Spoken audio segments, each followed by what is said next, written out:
मेरा नाम किशन लाल मौर्य है। मैं पेशे से एक लोहार हूँ। मेरा नगर के गांधी चौक में एक छोटी सी दुकान है। मेरे घर में मेरी बीबी हेमा और मेरा बेटा योगेश है। वैसे तो दुकान का कामकाज ठीक ठाक चल रहा था, पर मेरे काम में तेजी मंदी भी चलती रहती है। घर के खर्चे बड़ी मुश्किल से निकल रहे थे। एक दिन एक ग्राहक आया और उसने मेरी दुकान पर आकर एक लोहे की जाली बनवाने का ऑर्डर दिया। मुझे पक्का याद है कि उसने एडवांस में 500 रुपये दिए थे, पर जब तैयार हो चुकी जाली लेने आया तो यह जिद करने लगा कि उसने 1000 एडवांस दिया था। इस बात पर मेरी और उसकी हाथापाई हो गई और मैंने गुस्से में उसके सिर पर लोहे की पाइप मार दिया। इस कांड की वजह से मुझे 1 साल की जेल हो गई।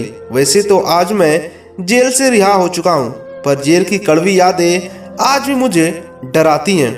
जेल के अंदर मुझे सी बैरक में रखा गया था। मेरा कैदी नंबर 13 था। एक रात मैं सोया हुआ था तो मैंने किसी औरत के हंसने की आवाज़ सुनी।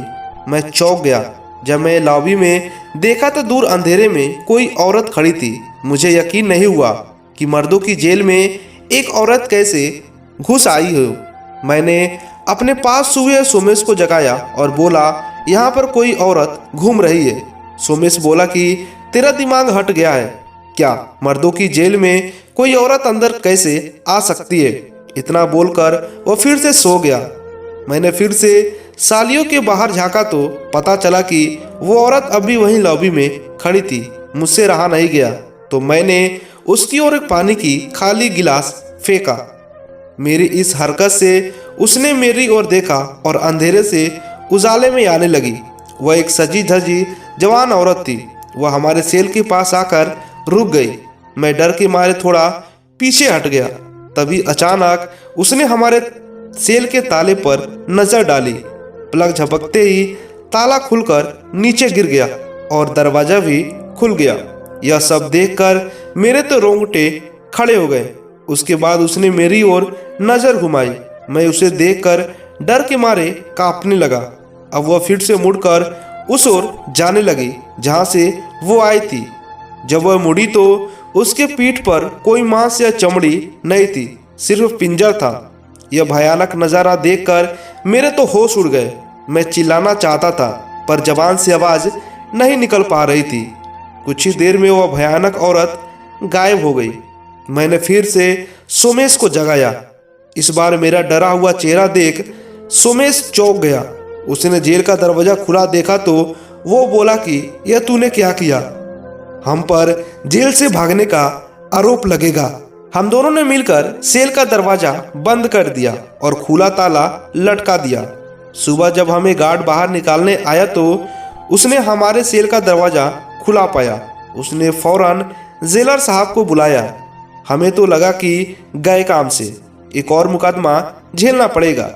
जेलर के आते ही हमने उसके पैर पकड़ लिए और हम गिड़गिड़ाने लगे कि हमने कुछ नहीं किया।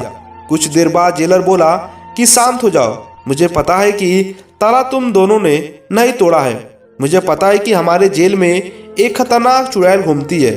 कई कैदी उसके खौफ से बीमार भी पड़ जाते हैं। अगर उस चुड़ैल को गुस्सा न दिलाया जाए तो वह इधर उधर घूमकर वापस चली जाती है।